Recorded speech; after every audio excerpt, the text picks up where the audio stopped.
ಇವತ್ತು ಶಿವಮೊಗ್ಗ ನಗರ NSA ವತಿಯಿಂದ ನಗರದಲ್ಲಿರ್ತಕ್ಕಂಥ NES ಸಂಸ್ಥೆಯ ಅಂಗಭಾಗವಾದ 18C ಕಾಲೇಜಿನ ಮುಂಭಾಗದಲ್ಲಿ ಪ್ರತಿಭಟನೆಯನ್ನು ಮಾಡ್ತಾ ಇದ್ದೀವಿ. ಪ್ರತಿಭಟನೆಯ ಉದ್ದೇಶ ಇಷ್ಟೇ, 18C ಕಾಲೇಜಿನ ಖಾಸಗೀಕರಣ ಮಾಡುವ ಹುನ್ನಾರ ನಡೆಸ್ತಾ ಇದ್ದಾರೆ NES ಸಂಸ್ಥೆಯವರು. ಹಿಂದಿನ ಕಾಲದಲ್ಲಿ ಬಡವರಿಗೆ ಅನುಕೂಲ ಆಗಲಿ, ಬಡವರು ಮಕ್ಕಳು ವಿದ್ಯಾಭ್ಯಾಸವನ್ನು ಕಲೀಲಿ ಅಂತ ಹೇಳ್ಬಿಟ್ಟು ಜಾಗವನ್ನು ಉಚಿತವಾಗಿ ಕೊಟ್ಟಿರ್ತಾರೆ. ಆ ಉಚಿತವಾಗಿ ಕೊಟ್ಟಿರ್ತಕ್ಕಂಥ ಜಾಗಕ್ಕೆ ಸರ್ಕಾರದ ಅನುದಾನಗಳನ್ನು ತಂದುಕೊಂಡು ಏಡೆಡ್ ಕಾಲೇಜಾಗಿ ಮುಂದುವರಿಸ್ಕೊಂಡು ಬಂದು ಇವಾಗ 18C ಕಾಲೇಜು ಒಂದು ಶಿವಮೊಗ್ಗ ನಗರದಲ್ಲಿ ಪ್ರತಿಷ್ಠಿತ ಒಂದು ಕಾಲೇಜ್ ಆಗಿರ್ತದೆ. ಆದರೆ ಆ ಕಾಲೇಜಿನ ಹೆಸರನ್ನ ಮಾಡಿಕೊಂಡು ಇವಾಗ ಖಾಸಗೀಕರಣ ಮಾಡುವ ಹೆಸರಿನಲ್ಲಿ ಬಡ ಮಕ್ಕಳಿಂದ ಸುಲಿಗೆ ಮಾಡುವ ಪ್ರಯತ್ನವನ್ನು NES ಸಂಸ್ಥೆ ನಡೆಸ್ತಾ ಇದೆ. ಇದು ಈ ಒಂದು ಸಂಸ್ಥೆ ಅಷ್ಟೇ ಅಲ್ಲ, NES ಸಂಸ್ಥೆಯ ಬರ್ತಕ್ಕಂಥ ಸಾಕಷ್ಟು ಕಾಲೇಜುಗಳನ್ನು ಖಾಸಗೀಕರಣ ಮಾಡಬೇಕು ಅಂತೇಳಿ ಈಗಾಗಲೇ ಸರ್ಕಾರಕ್ಕೆ ಅರ್ಜಿಯನ್ನು ಸಲ್ಲಿಸಿರ್ತಾರೆ. ಇದನ್ನ ವಿರೋಧಿಸಿ ಇವತ್ತು ಶಿವಮೊಗ್ಗ ನಗರ NSA ಇಂದ ಪ್ರತಿಭಟನೆ ಮಾಡ್ತಾ ಇದ್ದೀವಿ.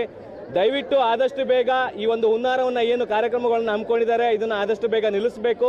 ಇಲ್ಲವಾದರೆ ಶಿವಮೊಗ್ಗ ಜಿಲ್ಲಾ NSA ವತಿಯಿಂದ ಉಗ್ರವಾದ ಹೋರಾಟವನ್ನು ಮಾಡಿ NES ಸಂಸ್ಥೆಗೆ ಬೀಗ ಹಾಕುವಂಥ ಕೆಲಸವನ್ನು ನಾವೆಲ್ಲ ಮಾಡ್ತೀವಿ ಅಂತೇಳಿ ಈ ಮೂಲಕ ತಿಳಿಸ್ಲಿಕ್ಕೆ ಇಷ್ಟಪಡ್ತೀನಿ.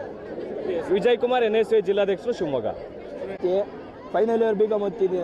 ಇವಾಗ ಏನಂದರೆ ಇವಾಗ ಏಡೆಡ್ ಕಾಲೇಜ್ ಆಗಿದೆ ATNCC ಕಾಲೇಜಲ್ಲಿ. ನಾವು ಅದೇ ಏಡೆಡ್ ಕಾಲೇಜ್ ಇದ್ದಾಗ 20-25 ಸಾವಿರ ಕಟ್ಟಿ 3 ವರ್ಷ ಓದಿದ್ದೀವಿ. ಅದೇ ಇವಾಗ ಏಡೆಡಿಂದ ಪ್ರೈವೇಟ್ ಆದಾಗ 80 ಸಾವಿರ 90 ಸಾವಿರ ಆಗುತ್ತೆ. ಅದೇ 90 ಸಾವಿರದಲ್ಲಿ ನಾವು 3 ವರ್ಷ ಓದ್ಕೊಂಡ್ಬಂದಿದ್ದೀವಿ. ನಾಳೆ ದಿನ ಬರೋರಿಗೆ ನಮ್ಮ ಜೂನಿಯರ್ಸ್ಗಾಗಲಿ ಅವರಿಗೆಲ್ಲ ಪ್ರಾಬ್ಲಮ್ ಆಗುತ್ತೆ. ಯಾರೇ ಬಡವ್ರ ಮಕ್ಕಳಾಗಲಿ ಈ ಕಾಲೇಜಲ್ಲಿ ಓದೋಕ್ಕಾಗಲ್ಲ. ಇವಾಗಲೂ ಚೆನ್ನಾಗಿ ಎಜುಕೇಷನ್ ಸಿಗ್ತಿದೆ. ಪ್ರೈವೇಟ್ ಮಾಡಿದ್ರು ಅದೇ ಎಜುಕೇಷನ್ ಸಿಗುತ್ತೆ ನಮಗೆ ಇದೇ ಎಜುಕೇಷನ್ ಸಾಕು. ಇದು ಏಡೆಡ್ ಕಾಲೇಜ್ ಆಗೇ ಇರಲಿ, ಪ್ರೈವೇಟ್ ಮಾಡಬಾರ್ದು ಅಂತ ನಾವು ಹೇಳ್ತಿದ್ವಿ. Abhishek, NSA committee national college president. ನಮ್ಮ ಕಾಲೇಜ್ನ ಖಾಸಗೀಕರಣ ಮಾಡ್ತಾ ಇದ್ದಾರೆ.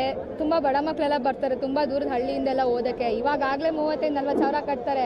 ನಾಳೆ ಇನ್ನು 1 ವರ್ಷ ಆದಮೇಲೆ ಮತ್ತೆ 1 ಲಕ್ಷದ ಮೇಲಾಗುತ್ತೆ. ಹೆಂಗೆ ಕಟ್ಟೋಕ್ಕಾಗುತ್ತೆ? ನಮ್ಮ ಅಪ್ಪನ ನಮಗೂ ಕಷ್ಟ ಆಗಲ್ವ? ನಾವೆಲ್ಲೋ ಹಳ್ಳಿಯಿಂದ ಬರ್ತೀವಿ, ಬಸ್ಸೆಲ್ಲ ಹತ್ಕೊಂಡು ನಾವು ಭದ್ರಾವತಿಯಿಂದೆಲ್ಲ ಬರ್ತೀವಿ. ನಮಗೆಲ್ಲ ಎಷ್ಟು ಕಷ್ಟ ಆಗುತ್ತೆ, ಅವರೆಲ್ಲ ಎಷ್ಟು ಕಷ್ಟಪಟ್ಟು ಓದ್ತಾ ಇದ್ದಾರೆ. ಇದನ್ನೆಲ್ಲ ಸ್ಟಾಪ್ ಮಾಡಬೇಕು ಅಂತ ಈ ಪ್ರೊಟೆಸ್ಟ್ನ ಮಾಡ್ತಾ ಇದ್ದೀವಿ ಅಷ್ಟೇ. ನಮಗೆ ರೋಶ್ನಿ ಬಿ.